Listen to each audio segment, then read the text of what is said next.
Bismillahirrahmanirrahim. Alhamdulillahi rabbil alamin.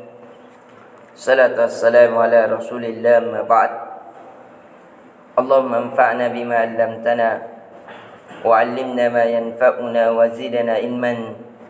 Assalamualaikum warahmatullahi wabarakatuh. Alhamdulillah, kembali kita memuji Allah Azza wa Jalla dengan seluruh kenikmatan yang Ia berikan kepada kita. Karena hakikat pujian seorang hamba itu bukan hanya pada lisannya, namun yang paling utama adalah pada badannya.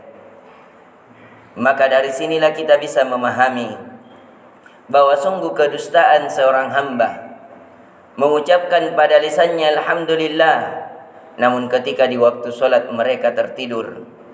Ia mengucapkan Alhamdulillah dengan hartanya, namun dengan harta itu ia bermaksiat kepada Allah Azza wa Jalla. Ia mengucapkan Alhamdulillah dengan seluruh keluarga dan perbendarahan dunia yang di tangannya, namun hal itu semua malah menjauhkannya kepada Allah Azza wa Jalla.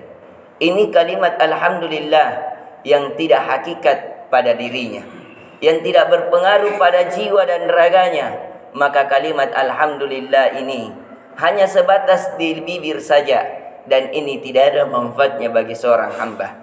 Jikalau Alhamdulillah kita baik kepada Allah Azza wa Jalla, maka ketundukan hati, pikiran, harta, nasab, keluarga dan seluruhnya, maka tidak ada lain kecuali untuk menjadikannya seluruhnya untuk mendekatkan diri kita kepada Allah Azza wa Jalla. Kemudian di pertemuan kali ini Alhamdulillah kita kembali mengingatkan dari kisah Nabi Yusuf alaihissalam. Sebagaimana yang telah kami jelaskan, bahwasanya Nabi Yusuf dibeli oleh orang kedua Mesir, yaitu Butifar, yang istrinya kemudian dihadiahkan yang bernama Sulaikha. Kemudian dari tanda-tanda kebesaran sebelum masuknya ke rumah raja ini Nabi Yusuf alaihissalam, itu tidak dibeli sebagaimana budak-budak yang lainnya. Kemudian ketika telah masuk, Nabi Yusuf alaihissalam melihat ternyata orang yang membeli Nabi Yusuf alaihissalam bukan orang sembarangan. Disebabkan ketika Nabi Yusuf sudah sampai di rumah raja ini, itu seluruhnya ada. Jadi dari rumah Butifar ini, karena dia orang kedua Mesir, ada khusus tempat yang membikinkan pakaian untuk dirinya dan istrinya. Ada khusus tempat yang memberikan makanan khusus Butifar, khusus raja. Dan ada tempat makanan yang diberikan oleh semua para pekerja. Dan di rumah Butifar ini ada khusus pasukan yang melindungi dari kerajaan, dan khusus pasukan yang melindungi kerajaan Butifar itu sendiri. Artinya rumahnya Butifar. Jadi baru mau masuk pintu, itu sudah ada berapa pasukan yang berjejer. Sudah ada tempat-tempat latihan. Makanya nanti akan kita kisahkan, Nabi Yusuf juga termasuk orang yang dilatih berpedang. Maka dari dia itu nanti termasuk pasukan terbaik ketika ingin menghancurkan Amun. Dan yang lainnya dari banyaknya perbendaharaan.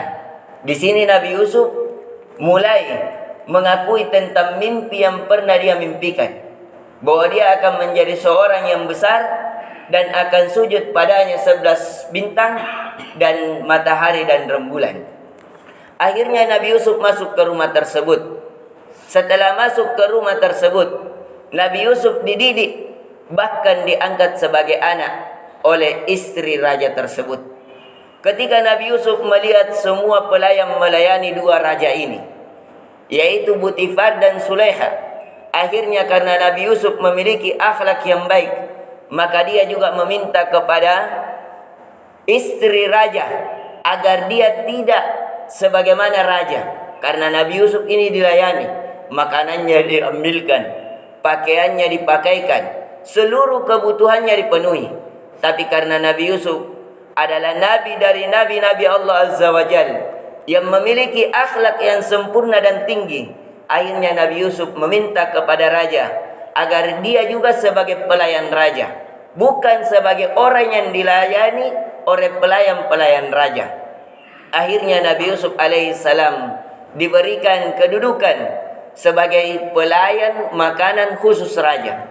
Akan tetapi di sini menjadikan sakit hati pelayan yang lainnya, karena banyak orang yang ingin menduduki kedudukan melayani raja. Orang-orang khususnya raja, memberikan minum pada raja, memberikan cuci tangan pada raja, memberikan makanan pada raja. Banyak yang menginginkan untuk masuk di kamar-kamar raja. Akhirnya sakit hatilah dari pekerja sebelumnya, karena Nabi Yusuf mengetahuinya bahwa dia tidak menginginkan keberadaannya menggeserkan orang lain. Akhirnya Nabi Yusuf minta agar digantikan khusus melayani para budak. Akhirnya Nabi Yusuf menjadi seorang yang menghitung. Jadi Nabi Yusuf tugasnya menghitung. Makanya nanti dia akan menjadi pembendaharaan Mesir. Karena Nabi Yusuf memang Allah ajarkan jago menghitung, jago mengkalkulasi dari perbendaharaan ada. Dari sinilah Nabi Yusuf alaihi salam mulai ditarbiyah. Akhirnya dia menjadi pelayan makanan. Jadi dia yang menghitung berapa gandum raja, apakah ini cukup sebulan, berapa untuk para ibadah-ibadah raja, berapa untuk para pelayan-pelayan, sekian jumlahnya, para pasukan berapa. Itu Nabi Yusuf yang kalkulasi, yang menunjukkan bahwa dia sudah dididik oleh Allah Azza wa Jalla. Melalui tangan Butifar akan menjadi seorang perbendaharaan yang besar di kemudian hari. Akhirnya Nabi Yusuf alaihi salam menjadilah seorang bendahara di rumah raja tersendiri, yaitu di rumah Butifar.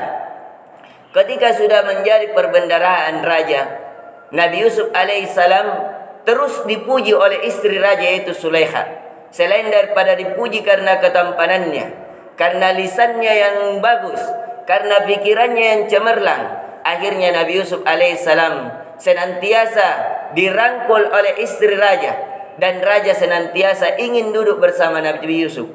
Maka dari itu ketika sudah dilihat dari setiap amalan yang dilakukan Nabi Yusuf, pasti memiliki kualitas dan kuantitas yang bagus. Akhirnya seorang raja mengajak Nabi Yusuf, karena dia sudah ditahu bahwa dia mampu menulis, mampu membaca, dan ini tidak biasanya seorang budak. Karena seorang budak ketika ia mampu membaca dan menulis, ini adalah kemuliaan yang tidak ada taranya, harga yang tidak terjumlah lagi jumlahnya. Akhirnya Nabi Yusuf alaihi salam diambil oleh seorang raja untuk menjadi seorang pembaca raja. Karena Butifar ini orang kedua Mesir, dia memiliki perpustakaan tersendiri. Bahkan dia memiliki cetakan di rumahnya tersendiri.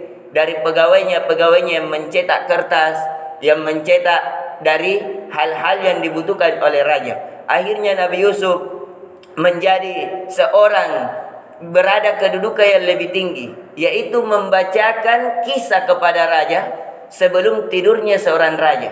Maka tibalah ketika Nabi Yusuf menceritakan kisah kepada raja, akan ada suatu masa di mana Mesir ini akan tidak ada lagi peribadatan kepada selain Allah.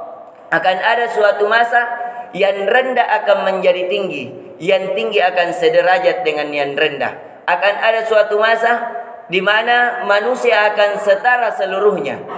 Ini dari buku Mesir, buku kuno Mesir, yang di mana dia mempelajari tentang kejadian-kejadian yang akan terjadi di Mesir. Ini namanya buku Muqaddasah, buku yang disucikan oleh orang Mesir. Sampai Butifar tidak mampu berpikir, apakah akan dikalahkan ini Mesir dengan kerajaan yang besar?